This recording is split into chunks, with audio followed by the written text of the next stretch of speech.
بسم الله الرحمن الرحيم والصلاة والسلام على سيدنا محمد وعلى آله وصحبه أجمعين. marka hore subax wanaagsan saxaafadda waan salaamaynaa salaanta islaamkaana ku salaamaynaa assalaamu calaykum waraxmatullaahi wabarakaatu. marka xiga waxaan u mahadnaqaynaa dhammaan shacabweynaha Somaliland ee 13 Noofembar xuquuqdooda dastuuriga qaatay ee codeeyay odayn xor ahayd oo ay u soo banbaxeen sidii ay ugu dul qaateen ee u codeeyeen waan uga mahadnaqaynaa. ilaahay baa mahad leh subxaanahu wa tacaala, isagay mahadoo dhan u dhan tahay.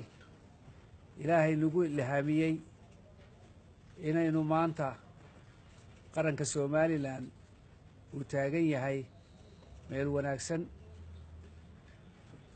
waxaan maanta iclaaminaynaa gudoomiye Cabdiraxmaan musharaxa xisbiga wadani iyo aniguba waxaanu ka soo baxnay shir noo socday 2 maalmood.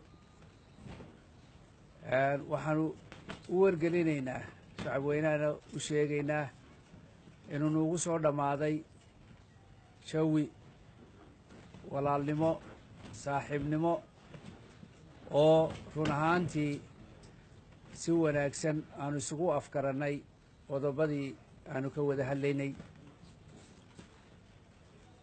waxaan u mahadnaqayaa gudoomiye Cabdiraxmaan oo leh jeclo badan ka leh qarankan, turaalana u sameeyey qarankan, ahna mudan inaynu ku wada ixtiraamno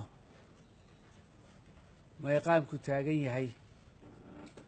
haddaanu nahay komishinka qaranka Somaliland waxaan uga mahadnaqaynaa shirkii aanu wada galnay 2 maalmood siduu noogu dul qaatay, siday ka muuqatay naxariista iyo turaalaha uu u turayo dalkan iyo dadkanba.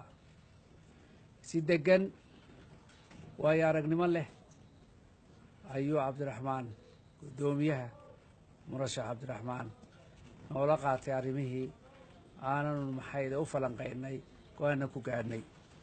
kow, aan buuggii